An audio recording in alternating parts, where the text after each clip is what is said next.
Hello, everybody, and welcome to another edition of Crossy's Corner.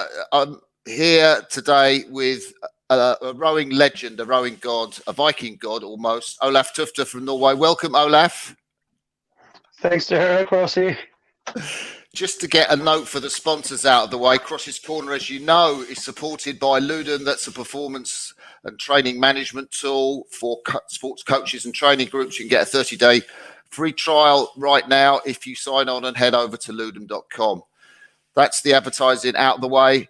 Olaf, you're looking in good shape and good form. How are you feeling at the moment? It's not too bad. It's been a quite okay winter. We've been training quite hard and tried to stay cool during the epidemic. Yeah. Tell me, we were talking before and you said you haven't been able to get on the water since Christmas. So what has that meant for your training schedule? Normally that's totally normal for not being on water. We normally jump off the boat in November, but then we go to Portugal or something like that, which we haven't done this year. And normally we also go altitude training, skiing in January, which was not happening. And then we start going to Portugal end of February was the plan, which is not happening. So, but we will leave in a week for Italy. So then we've been on the Erg for like 3 months or so, which is enough. So tell me about that work on the Erg, because people are interested to look at the type of sessions that you do, the variations of sessions, you know. So is it mostly UT2 work? Is it how do you vary those sessions on the ergometer? We do quite a lot of long distance and medium hard, a lot to just build engine. Yeah, that's what we do during the winter. We do a lot of skiing, we do a lot of biking and erging. I mean, it's only that many hours you can sit on the erg every day because it's not a really good position for your body. But I mean, if you want to be a good rower, you need to use that rowing muscles. So you just got to put it into the program and fill it up with all the rest of the stuff. And do you use the static ergo or do you use the dynamic? No, I use the static. I was born and raised on a static erg, so that's what I'm using. So what's been the hardest session you've done on the erg this winter then? Oh, I don't do hard ergs. Ergs is just fun, isn't it? Yeah. No, I don't. I don't know. Actually, we haven't been testing anything either. We've just been focusing on building the engine, but we have some last weeks. We had some 2-minute pieces with 96 seconds rest. So 2 times 6 minutes times 2. Yeah. I don't know if it's so really hard, but it's first time actually feeling the rate. So it's it's just building up and it burns and you start to freeze in your legs. It's but it's trying to get back in the boat rhythm and have some quick legs because the season is coming fast. The season is coming very fast, isn't it? Now I know you're going to Italy. Is it Zabaudia you're going to? No, we're going to Varese. Varese, where the European Championships are happening, and that'll be will that be the first time you meet up with the guys, or do you train with them sort of cross country skiing, or do you do any ergo sessions together? No. We try to train as much as possible together. Normally we train in Oslo during the winter, so all the guys are training more or less every day, and I drive to Oslo 2-3 days a week to train with them, and then I do train a lot at home. I just rebuild my barn, so I got my own training center. So I got what I need. I know we can talk about. I find your lifestyle is incredible in terms of what you have to run and the responsibilities you have. We were talking about all the different companies that you run. Is this a time of year where you feel you've got a bit more space where you can't get on the water, that you have more time to work in the farm, or are there sort of seasons and times like that, or is it just as full on as any other time? Yeah, well, it's like during the winter I do a lot. I don't like to sleep too much, as it's boring. But when it comes down to the season, I have to schedule down things and be more and more front for the rowing. But for me, it's like doing different stuff is for me my type of what do you call it? To shift the focus to do something else. Other people sits and listening to music and fall asleep or whatever they do. I shift my focus with doing something else and occupy my time. That's my kind of thing. Just tell us, because some people watching won't know about the different companies that you have and the different companies that you run, because it's a phenomenal list. We have a clothing company, which now is 15 people working. How's that doing? We are doing quite well. We had a really rough March, April when the pandemic hit us, but we are so small and quite quick to turn around. So we jumped on producing masks and whatever you need to take care of yourself, and that's been really good. Saying that the 15 people working on that firm is really, really good. So I'm more or less helping out with the big decisions and opening doors and stuff like that. So they run quite well. I don't need to be around. I'm more or less making trouble whenever I come in. And then we have the farm, which is run by the whole family. Everybody's working. My father at 72, my kids at 11 and 13. My wife is working day and night. My mom, whenever she has the energy. So it's like a family thing. And then on the farm, we build up an event company. So I host companies, I host weddings, parties, whatever, and I take them out to the forest, have some fun. We dine them. It's that's the event part. And then I have a company who drills and cuts in concrete, which is the most recent company I started up, where I have 2 guys working, which are really good. So I'm just a paper guy and trying to control everybody. And then during this strange times, I started a brewery, which you probably shouldn't talk too loud about since I'm an athlete. But yes, I do fancy a good beer. But this is something to do with the whole thing on the farm. I produce the grains to put into the beer and the herbs and stuff like that. So everything's more or less done on the farm, and you drink the beer when you're at a party. So yeah, it's a really cool thing. So I don't understand how you can train as hard as you do and as much as you do, and maybe you can tell us how many hours a week that involves, and you still run successful businesses, as many successful businesses. To me, that seems, like really sort of something amazing, which it would be very, very difficult to do. Yeah, I think I could probably train even more and harder than I do if I only were focusing on rowing. But for me, that wouldn't be a life. Then I would probably be around for maybe 10 years, and then I would be out. So for me, this is about the lifestyle that I love. I love to train hard. I love to compete. I really love my rowing family in Norway and abroad. I mean, we are a big, happy family, everybody, and that's what's keeping me going.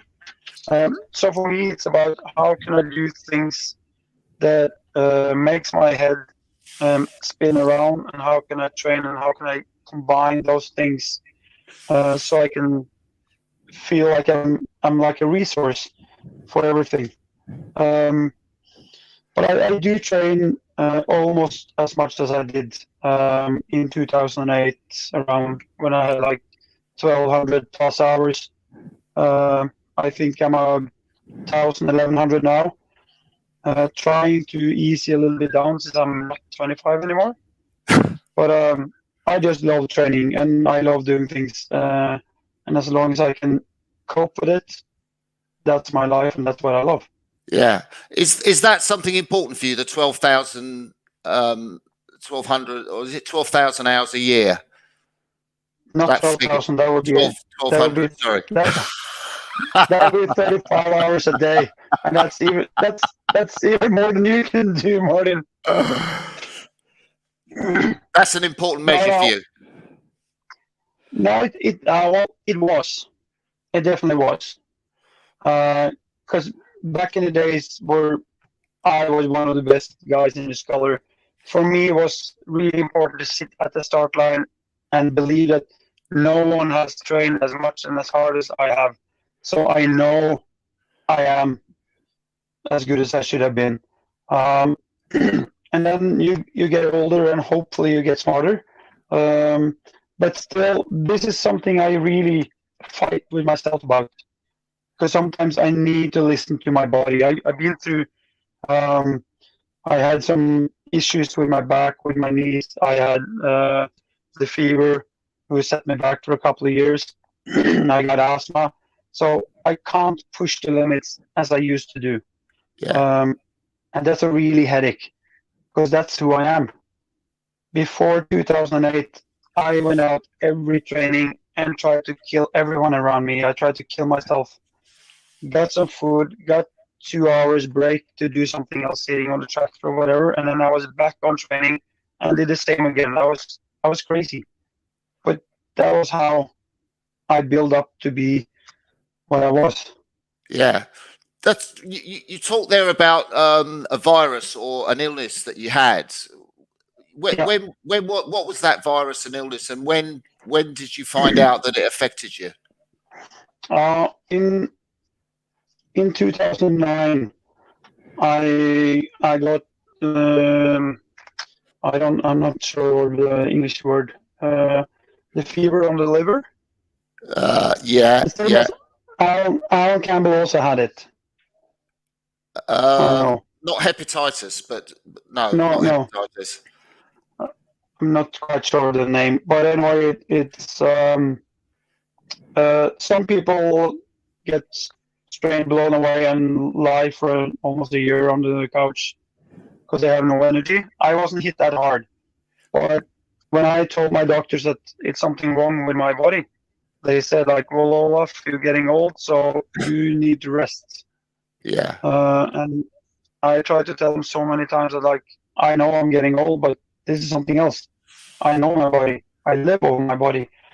Nobody listened, and I just kept training. And you know how it went. 2009, when it hit me, I was really, really bad. 210, 211, 212. I managed to get into the finals, but my energy was not even there, and not even close. So I went to a new doctor, and then he told me like, "Whoa, you had a fever." And I was like, "Yeah, that's what I've been saying for 5 years." So then I got help from acupuncture. Acupuncture. That's the only guy. Yeah, that's the only guy who actually managed to get me back on my feet. So I used 2013, 2014 to get back on my feet. And I think one of the best races I actually had was 2015 in Agbelet, age 39, and I managed to come back and almost grab that medal. But entering that final is one of the biggest moments in my life, in that semi-final. Because of the Olympic qualification? Yeah, definitely, and showing that I'm not that old. I am capable of running fast. I can still sprint them down. And when I crossed that line, the reaction from everybody in the crowd, everybody was cheering for me, and I could feel that everybody was happy that I actually managed to step back on my horse and qualify in the single. Yeah, that was like winning a gold medal. Wow, that's amazing. And you were really aware of that when you crossed the line at the finish. I guess it wasn't just the Norwegian supporters. It was everybody there to support you, because it's a very knowledgeable crowd at rowing regattas.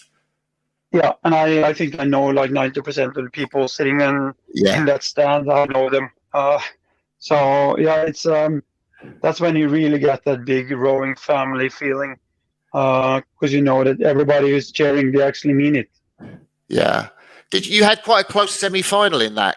Was it in that World Championships? Is that right? No, totally control.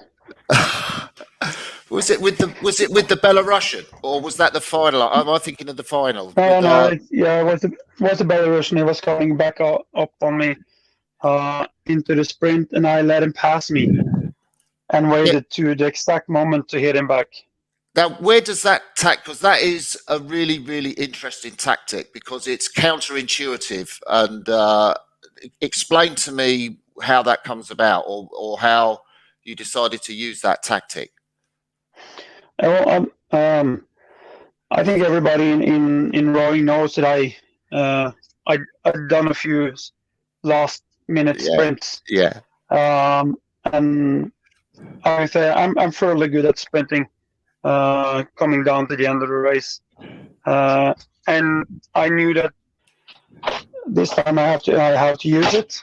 But I also know that this Belarusian guy, he goes just faster and faster and faster. So I cannot turn on the engine, the sprint too early and then fade, because then he will kill me. So I needed to know, I was sure that I could reach the finish mark before I faded. And if you remember, I think it was the same race. Alan actually went too soon in the same race. He went from 450 to go. He turned on the engine. And I looked at him and said, like, Alan, too soon, Alan. Because I knew that he wasn't capable of keeping that speed, and I let the Belarusian come up to me, and then I know that I need 3 strokes to shock my boat, get it up from the water, and then just go. And that's been my tactic every time. But when I saw those pictures, I saw that I let him go further than I actually thought. So I was more nervous watching the race than I was sitting in the boat, where I felt I had totally control. What do you do when you shock the boat? So people who might want to try doing a Tufte special, how do you learn to do that? Or what sort of, do you shorten your stroke? Do you increase what do you do when you say you shock the boat for those 3 strokes? Could you ask me again in 5 months when I'm done? Yeah, I could do. No, it's I mean it's nothing special, but you have to train for it, because everybody can sprint, but can you sprint when you have lactate in 20? The last couple of 100 meters, can you actually manage to move faster and increase the boat speed that fast? And that's been the thing that I trained on it, and it worked. And then, well, when you're good at something, you like to keep doing it. Yeah. But to manage to do it, you have to have positive speed on the boat. So sometimes I need to slower my boat just a little bit and then start to push speed, so I start to accelerate, and then I can hit the sprint. If I do it the opposite way, if the speed is actually all the way down and then I try to sprint, then I'll just die. Wow. So it's a really timing. You need to time how the boat feels, how it runs, and then you shorten a stroke to 3/4 or half a stroke, whatever you got left in the tank. But then when you do a couple of those strokes and you feel that you start to race the boat, you need to get the length back. And that's the most tricky part, because normally after 3 strokes, you're actually dead anyway, and then you need to stretch out and keep the power, keep the speed of your legs. So yeah, Well, I don't hope anybody realize how to do it before it's been 6 months or so, but you need to train on it. But it's really good fun when you manage to hit it. yeah. I think I know someone. It's something similar that you were your double was going really fast for 2016, but in the final you didn't have such a good row in the first 1,000 meters, and Let's say first 300. and But you act you 300, actually huh?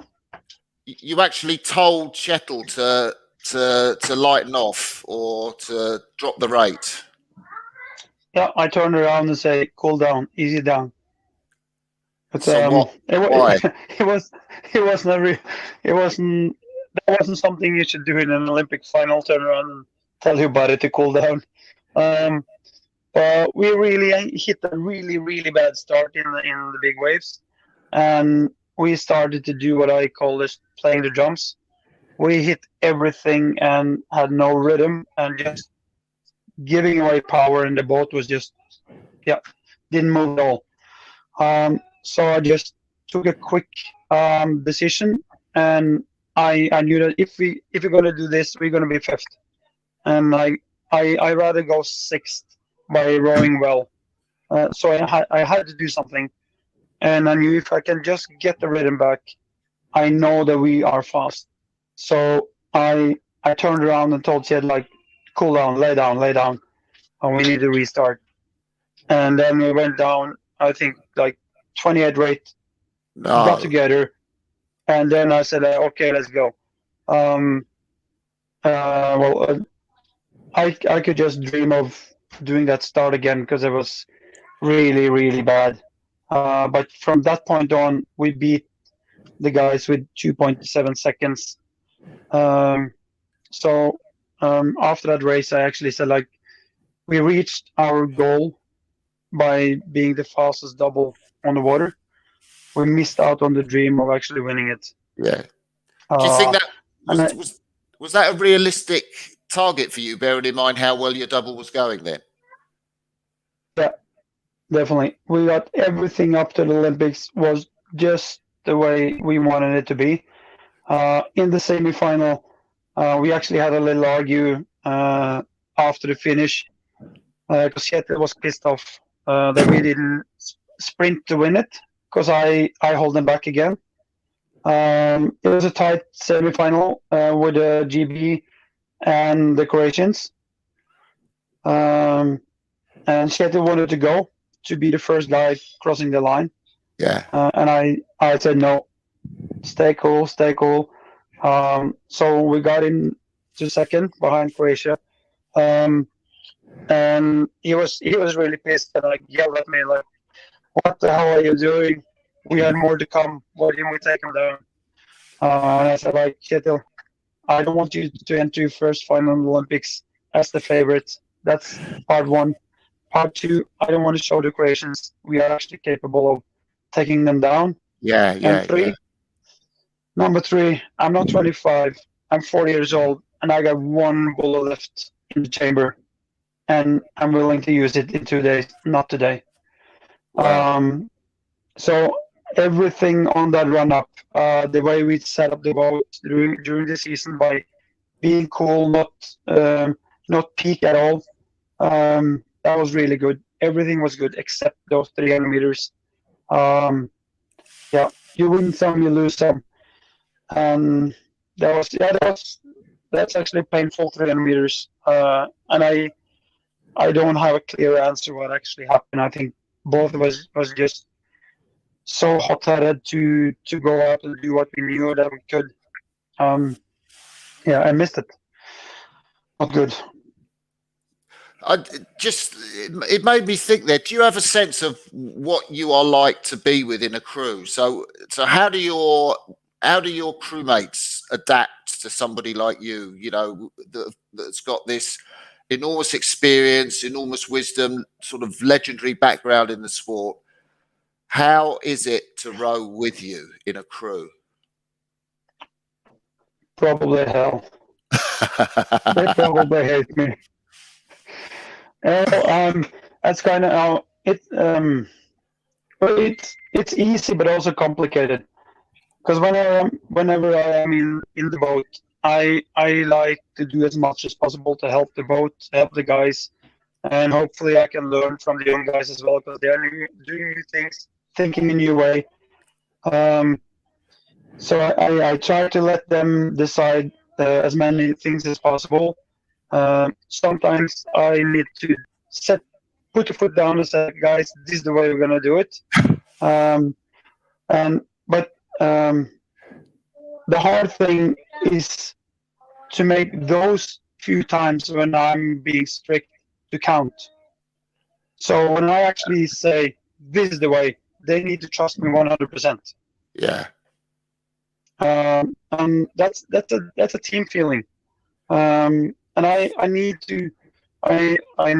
to build their confidence. I need to make them know that what they think, what they say, it counts. They count for the rhythm, they count for the power, and then we're doing it together. Otherwise, there's no go. I'll give you an example. In the qualification, in the B final in Linz, we messed up a little bit in the semi-final.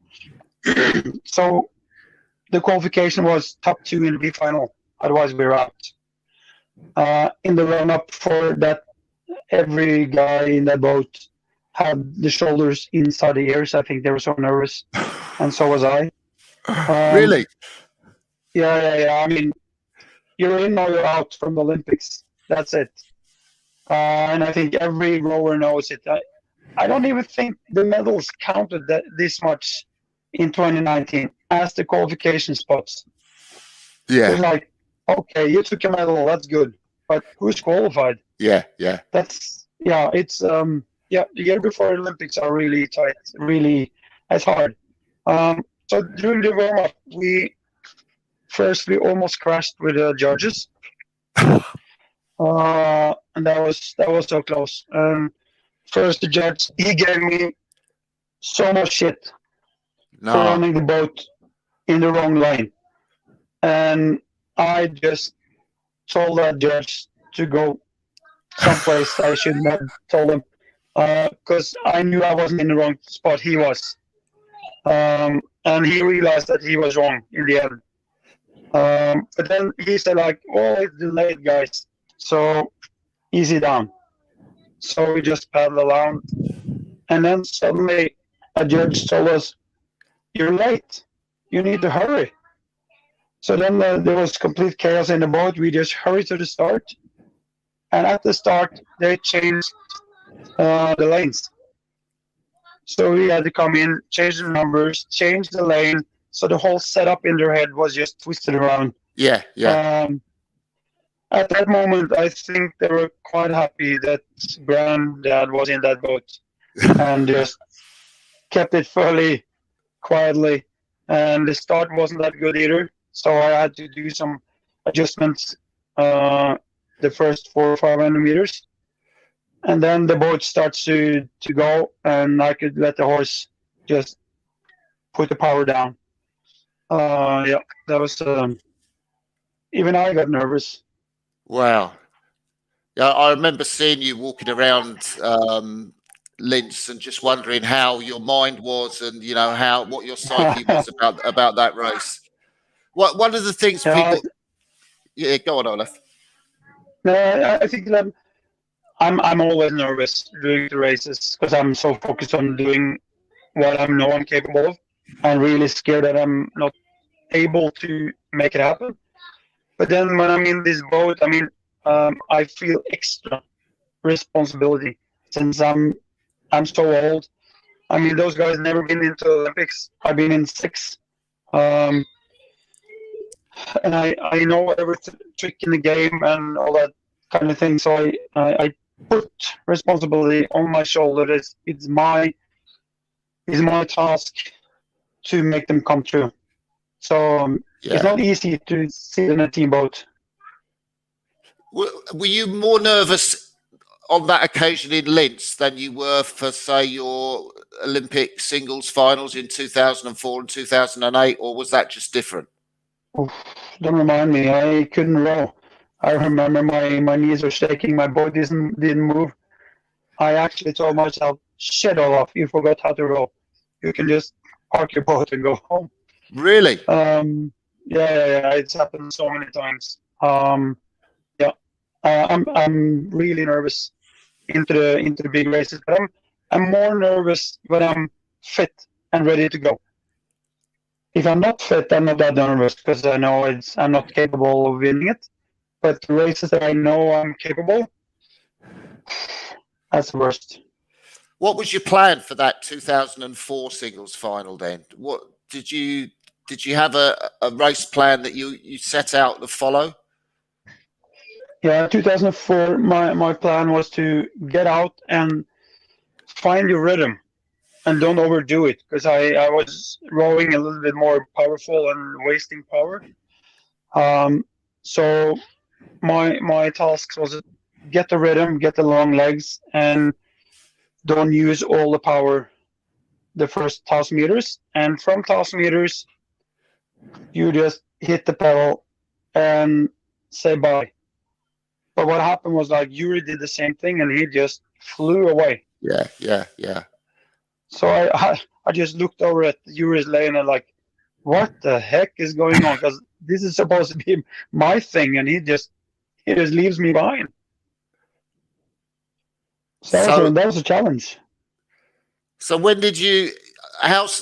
Let's think. So I remember watching that race, and I remember thinking that he was going to win and being amazed, because he was, what age was he then? He was about 40 then, or something like that. 39. 39. Yeah. So when did you see him, or did you just become aware of his stern? Were you looking around for him? I managed to pick up the same speed, so he had about one length. So I was there, and I knew what I had in the toolbox the last 250. So whatever I was thinking was like, just keep up, don't ever let him go away anymore, just hold it, and let's see what's left the last 250, because I memorized the first red buoy, that's go, and just let go. And I think actually I was so strong that year that I was actually saving up power and looking forward to letting go. Wow. And when I hit that red buoy, I just lifted the boat. Amazing, because Yuri never dies. He keeps the same speed. But it was that was a good sprint. Wow. And what did it feel like to be Olympic singles champion? Because that is like. Normally I say that I can't explain it. That's like asking a mother how is it to be a mom, because you have to experience it. But I know that every time I crossed the finish line first in a big tournaments, it's, first of all, I'm just happy I'm done. Yeah. Because it's so much pressure, it's so much hard things, and I'm like, okay, I'm done. Thank God. And then you realize, oh, and I won it. Cool. And then everything just feels like you're high. And then in the years after the 2004, then I'm trying to think that I'm trying to remember if you won a world championship in between Athens and Beijing in the single. No. I let Maha take a few of them. So what was going on there then? 2005, I was really good. Actually, we did 6:29 in Wangan in the river in Gifu. 6:29. Yeah. They took it away because it was a little bit current. Yeah. Yeah, but it was really cool. I I remember I passed the 1,000 meter mark at 3:11, and I exploded 100 meters before the finish line. I was totally dead, and I crossed the line on 3:29. I was 6:29, so it wasn't too bad. Yeah. But what happened was we came into the finals, and the wind turned around, and I remember coming out and starting to play drums, and I think I hit every wave on my way. No. And I remember I was so angry, and I lost my head. I hated myself. I hated everything, and hit the waves and pulled, and yeah, it was. And when I actually finished up on silver medal, I was just looking around like, how the heck can I actually make a silver medal with this rowing? Because this is totally the worst I have ever done. Oh. But I think 2005 is probably the year I was the most powerful of every year. I was unbelievable good shape, but I gave it away. Yeah. Do you do a lot of weights to get that power? A lot of weight training? Yeah, I've been doing a lot of weights, and especially because my body doesn't want to be 95 kilos. It wants to be like 91. Yeah. So I need to do my weights to keep up my body weight, not being too skinny. Yeah. So But it's hard. It's hard to keep your power when you're doing a lot of endurance, especially when you do a lot of high intensity endurance. That's totally eating up your muscles. Is that still so? People, they wonder how to maintain their form, and what will you be 45, 46 soon? Yeah. So 45. what have you learned about training through your early to mid 40s? What is it that's special for you? What have you had to change or adapt to make sure that you produce the best form that you can?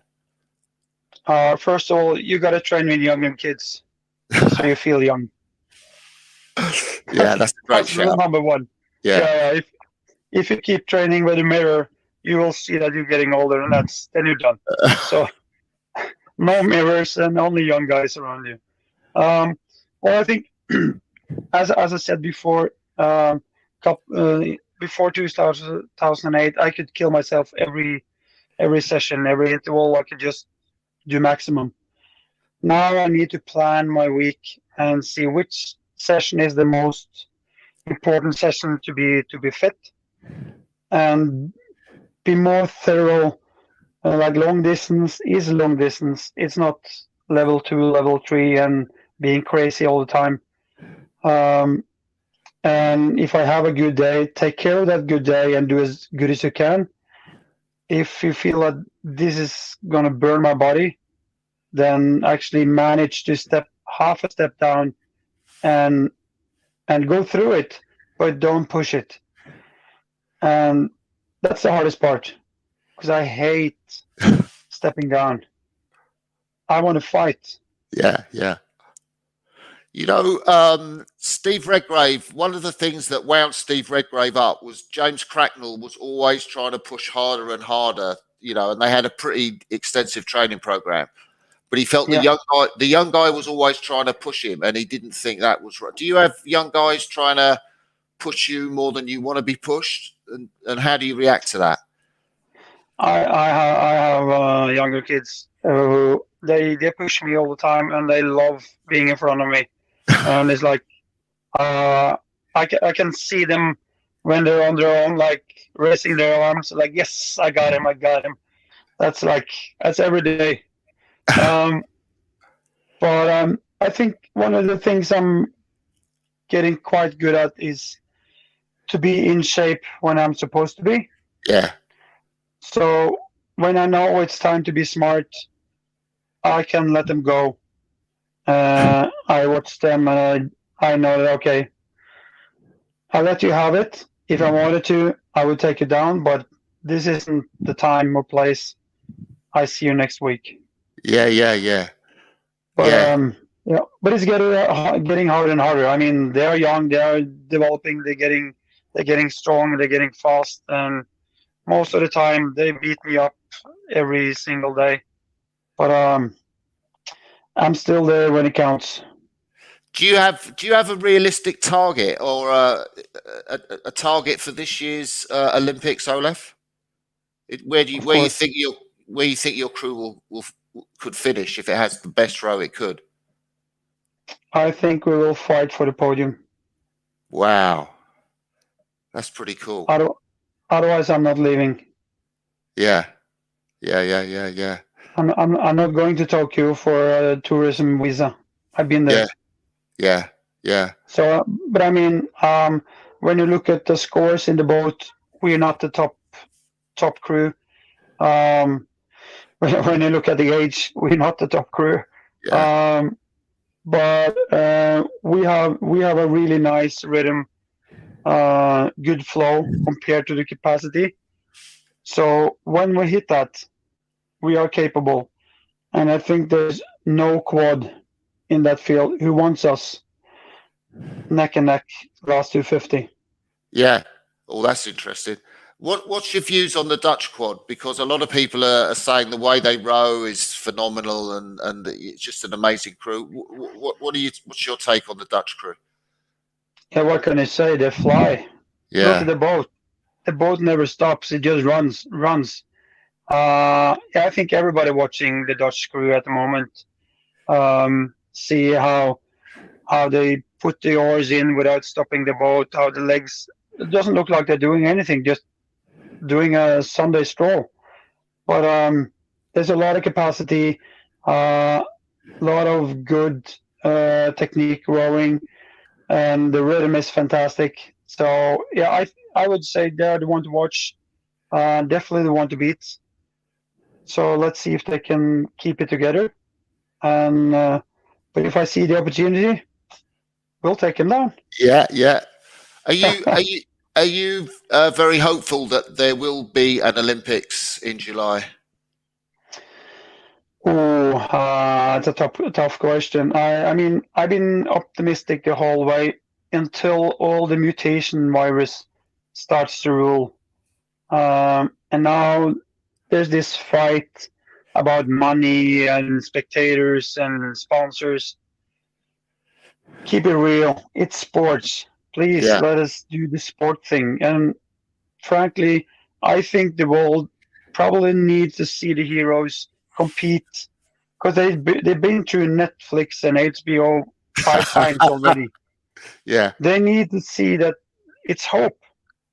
Uh, but then, is it time for everybody to go to Japan to have a competition, or should we do like rowing, for example, one place, track and field another place, because it's easy to broadcast these days. And I think the most important thing is to show people there is hope, it is possible, but we can also be smart. Yeah. That sounds really interesting, Olaf.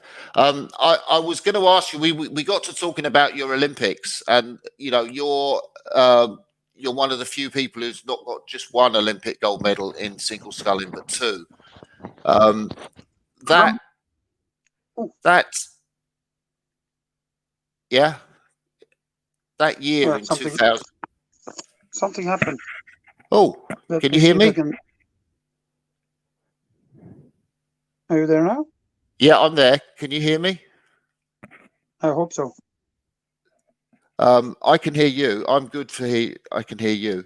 Can you hear my question? Okay, just let me do a little adjustment. That's good. Um,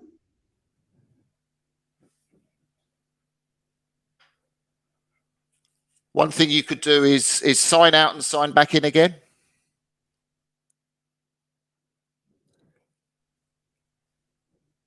So if you're watching this, we just had a little technical hitch. yeah, Can you hear me there, Olaf? I hear you. Just my phone went dead. Oh. Okay, So I'll do it without. No problem.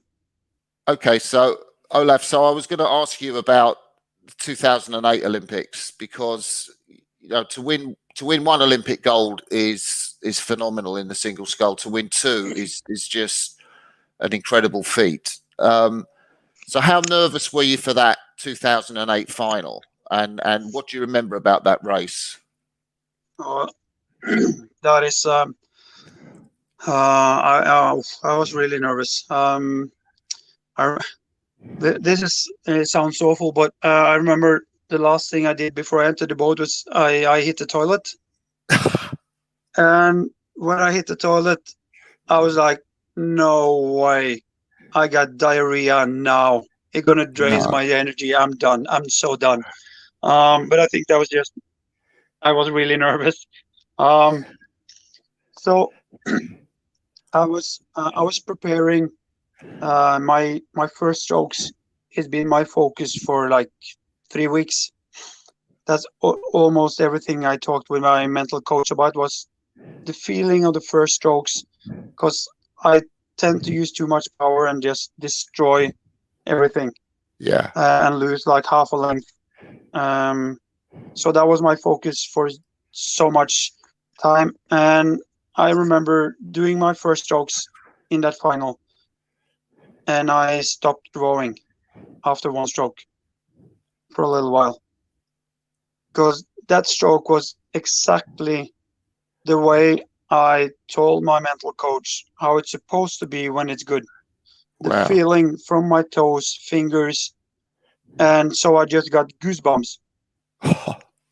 And I actually stopped and finished, and like, shit, that was good. Wow. And then like, Olaf, you got to do another 239 strokes. And then I went on. But if you see the race again, you will see I used quite a long time in the finish in first stroke, because like, I stopped it. That was crazy. And then I was leading much sooner than I was supposed to, because Alan went out, but then he blew up. Yeah. And after 600-700 meters, I took the lead. And going into the third 500, I was supposed to start pushing hard, but then I got a little bit scared because I was already in the lead. But the rowing was that's the best sculling I ever done. Was it? mean, the timing, the way I left the boat, every stroke just going away. So I mean, why doesn't people use aluminium stag anymore? It's the best feeling ever. People gave me so much shit for using the aluminium riggers. Oh, really? But yeah, I don't care. But then Maha just put on his turbo on the third 500 and tried to just get away, and he did. So I actually thought for a while, you just literally fucked up, Olaf, because you didn't do your plan. You didn't go hard in the third 500. You actually hold back and let Maha go away. But then again, it's like, okay, should I give up or should I actually fight for it? And in my head, you don't give up. You don't. Yeah. It's not allowed to give up. So I kept going, and I kept one thing in my mind, which my coach told me, like, Olaf, you got to go before you think you should, because you're strong enough and you got the speed. So please start off the engine before you think you should. So 320 meters to go or something, I just put the foot down and went away. And thankfully for me, Mahed, he faded. Otherwise, I would have been in really big trouble. But in the end, I didn't dare to take the last step up. I had one more gear shift to put in, but I didn't dare to do it because I was so afraid of hitting the oar or just destroy everything. So when I saw he faded and Zynek didn't manage to catch me, I just hold it, just get to the line. Amazing feeling. Never had that feeling again, actually. But it's that feeling you have when you feel that this is it. This is totally it. Yeah. So really, really good feeling. And one of the big things running up to Beijing was I had a few meetings with Sir Steve. I had to have a few talks with him about um, how to train with the age and with all the sickness and Yeah. Yeah. stuff like that. So he became a really good friend, and he gave me a few good advices which I brought with me. So it's quite nice. The first guy I met on the How platoon, was that was it? actually Steve, and it's kind of funny because the first thing that happened was like the BBC reporter, I think it was. He was like, I gave Steve a big hug and said thank you, and the reporter was like, what's going on there? Can somebody explain, like, what is he thanking you? Um, and I told him, like, well, Steve helped me getting through a couple of difficult things on my run up for the Olympics. So he's been helpful. He's a really good friend, and also he's my role model. Yeah. So uh, yeah, I was just so happy. And then the reporter asked me, like, so okay, Olaf, are you going to chase Redgrave's 5 gold medals? And I was like, looked at Steve and it's like, Steve, how many gold medals do you have in the single scull? And then I Yeah. just walked off. And I was a bit, it was a bit cocky of me, but I know that Steve's biggest dream was winning the Yeah. Olympics in the single scull. It was. And since the reporter asked me about 5 gold medals, and I know I will never catch it, so I felt free to ask him about the single. Yeah. Yeah. Absolutely. That's a really nice story, Olaf. I didn't know that story at all.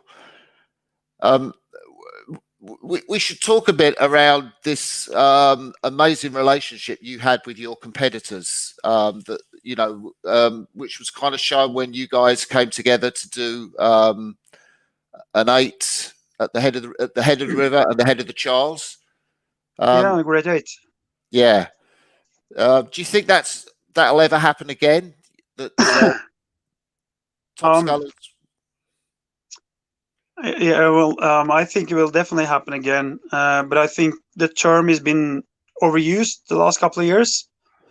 Um, I think the whole actually the idea I had that idea for so many years, but I didn't have the money or the resources to actually put it together.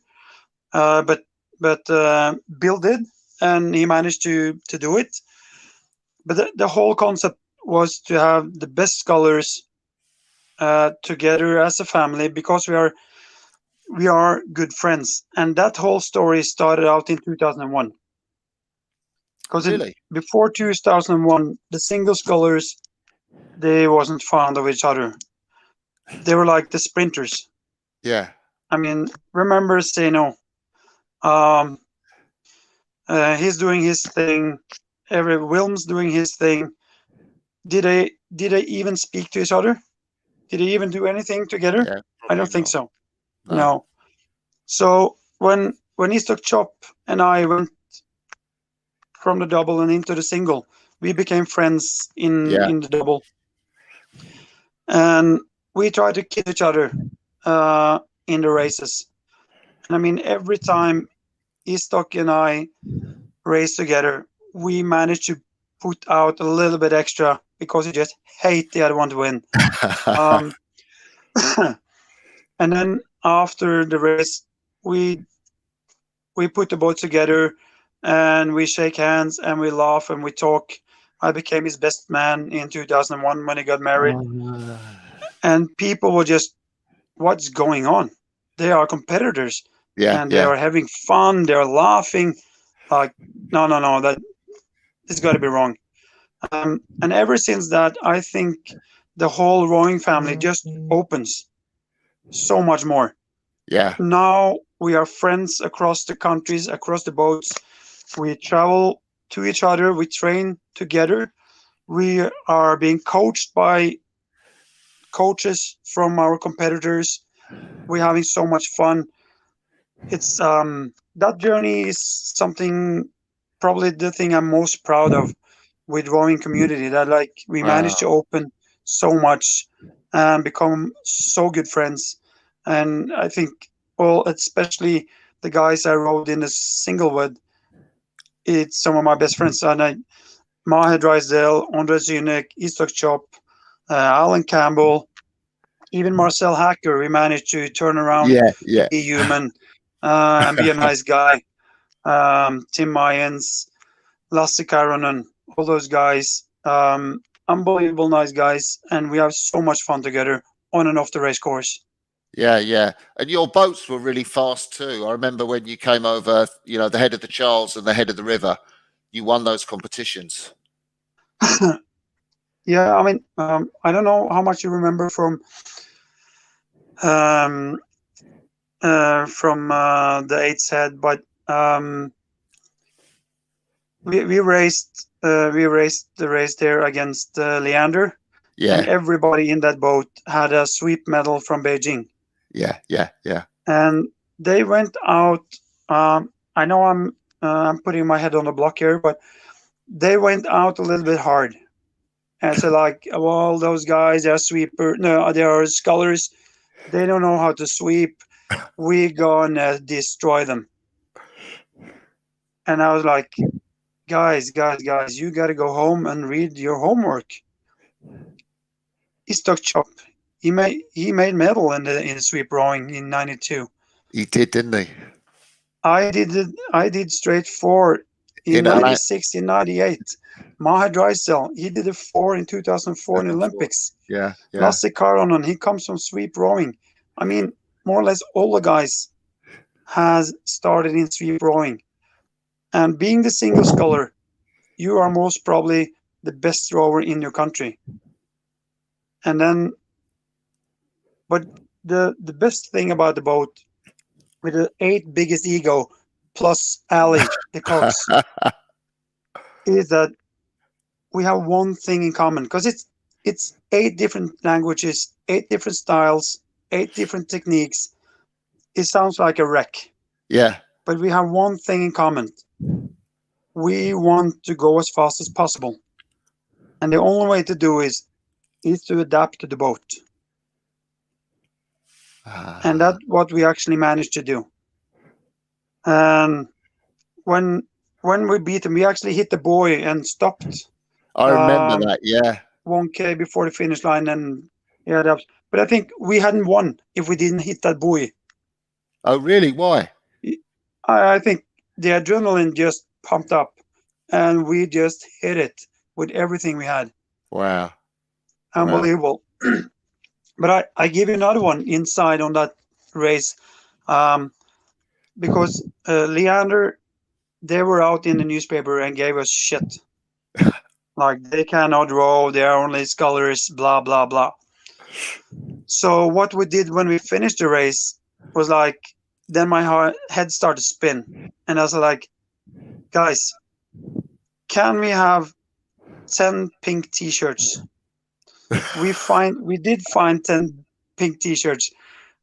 And the next one, like, do we have somebody who can print on the t-shirts? And we managed. So on the t-shirts, the whole team entering the city after the race with Leander, who signed Olaf Tufte, and my good friend Pete Reed. He was so pissed. Yeah, he almost hit me, because they thought that we planned the whole thing for the whole week. Wow. So I didn't say anything. So 5 years later, I had to tell Pete about the whole thing. Yeah, like, yeah. You know, Pete, this was a moment, and I managed to put it together after the race.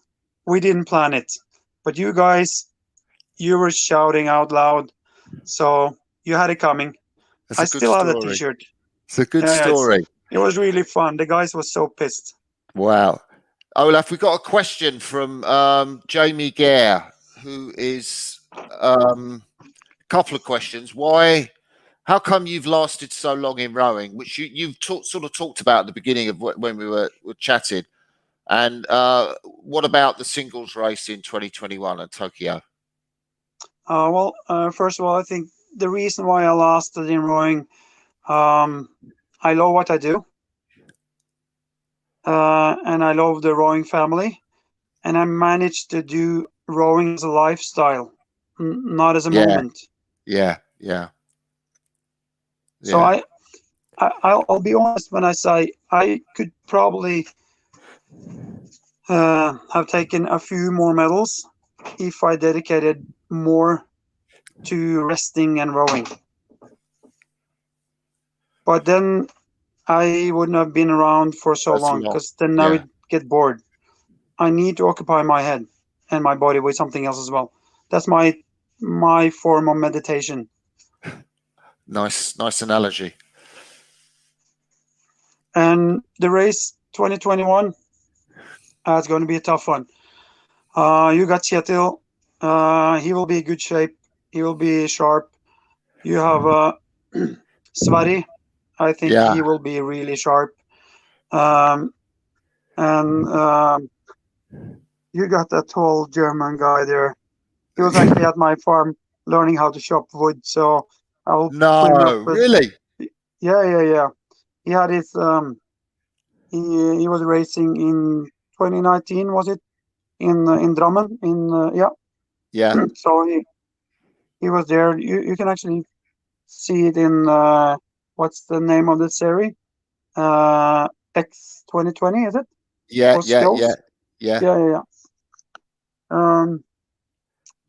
He will definitely be one of the three guys, I think, on the podium. And then I don't know what the Dutch guys are doing.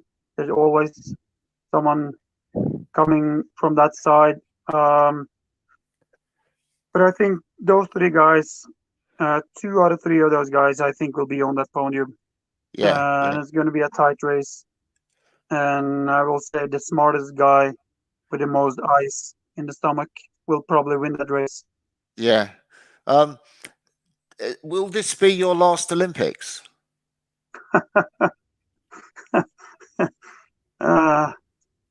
I sure hope so.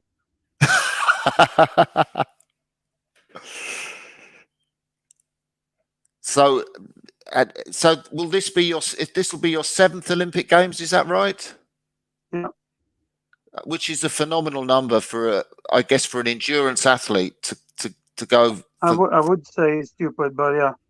But I think the thing with rowing is that rowing is really, it's so hard. I mean, you start sprinting and then try to increase speed.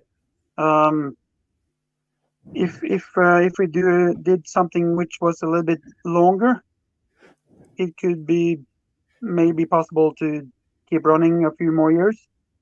But this 6 minutes maximum, it's really hard. I had a doctor once who watched me when I got asthma, and he said, like, well, I suggest, Olaf, that when you compete, you start a little bit easy, and then it will be better. I said, well, that's a good plan. I'm going to tell the guys from the start, like, guys, can you go slow first 500 so I can get along, and then we can go. Yeah. What do you think? Talking about distances of rowing, what do you think about some of the ideas to have rowing as a shorter course? They're talking of maybe shortening the course for the 2028 Olympics in Los Angeles. Some of the changes with coastal rowing coming in. I mean, you've got some quite strong views, I would guess, on the future of the sport you love. Yeah, I think first of all, we need to adapt. We need to be open for changes. I will never take away the Olympic distance 2K. Yeah. But in 2028, we have a really good opportunity to be in the middle of the whole thing. We can choose of being in the middle of the desert and being the rowing family and play around, or we can be in the center and make a big effort and have such a great Olympics. I think we should look into that and go with that idea. But then again, if we can have 2K, that's the best. But Yeah. if we don't manage to have 2K, but something else is really great, then be a little bit flexible. I mean, if it's 1750, 1600, 2K, probably the same guy is going to win anyway. Yeah. It's not such a big difference. But I think the most important thing, keep rowing on the map of IOC. We are already been looked at so many times because we are expensive sport Yeah. to have. They would love to put us down to 1,000 meters together with the kayak. That would be going back in time. So be open, be flexible, and train hard. That would be my best suggestion. What's your take on coastal rowing? Oh, It's a fun thing. Maybe I can go Paris 2024 in a new setup. yeah. But I think it's it's a time doing something new. But if coastal's going to be on the map, it's got to be silly weather. It's going to be something unique. Yeah. You cannot have flat water and a few small waves coming in, and then you can stick to rowing. Yeah. That's what I think. But it's a new thing, and you can have more rowers coming in. Maybe you get rowers from the coastal coming into rowing, being good athletes, and the other way around. So you end up developing both sides to be even better and even wider sport. Yeah. So we've been talking for over an hour, Olaf. I don't know where the time's gone. I just wonder, in terms of how do you see, what will your life be like without international competition and rowing? You know, what will you do with your time? What will you do with your motivation, and what sort of training, what sort of lifestyle would you have? Do you ever think about that? I'm not gonna hang around and be bored, that's for sure. I got too many things to do. I think I will probably do a lot of training because I love training. But I probably want to pick up a few of the other things I've been doing and setting on hold. I will go home, ride my motorbike, and do motocross. I would probably do ski racing, cycling, Viking races, and then keep building my farm and making my wife crazy even more. And we'll see. I probably stick around and say hi to old rowing friends as well. And what about a book or a film? Funny you actually asking about that. I am about to finish my first book. Wow. Which it's not a biography. I don't like biographies, but I'm still active. But this is like self-helping book, like things you could do to be a little bit better. And just before I hooked up with you, I got off the phone with a TV company, and they will make documentary of my rowing life, my life from now on during the Olympics, and the show will go this fall and until Christmas. And hopefully, if that's good enough, we're going to build that further on, because they see that I got so much things going on, so they can make a lot of things. So a few more things to do. Will that book be in English, Olaf? Yeah, we might translate it, but it's no. I mean, it's no big things. It's no. People always ask me, what's the recipe? Well, there's no recipe. One, you gotta make your own recipe, and two, it's hard work. Yeah. And you gotta look into the mirror and ask yourself, what do I want, and how much do I want it? And then you gotta ask somebody who knows what's behind your dream. And when he answers you what you gotta do to do it, then you can make a choice. Wow, is this more than I thought? Yeah. Yeah. and I'll change my dream? Or is this, yes, I think I can do it, let's go? I mean, it's Wow. all up to you. I'm sending you the very best wishes, personal best wishes for you guys in the quadruple skull. I would love to see you guys on the podium in Tokyo. I'd love to see you guys in Tokyo anyway, but on the podium, that would be just amazing to be able to experience and to commentate. I know that would be a fitting finale for you, that 7th Olympic Games. Olaf, you've been absolutely fantastic. I know you've got another training session to do. Is that right? Yeah, I'm going straight up to my gym, do my session, and probably do some business while I'm cycle as a warm-up. Wow. Thank you for giving us so much of your time today in what is an incredibly busy life. I know you've got loads of things on, and so grateful that you could spend some time talking with us today, Olaf. Thank you very much. Oh, it's been perfect. Thank you so much for having me. Yeah, you are a star. See you, Olaf. Bye-bye. Bye.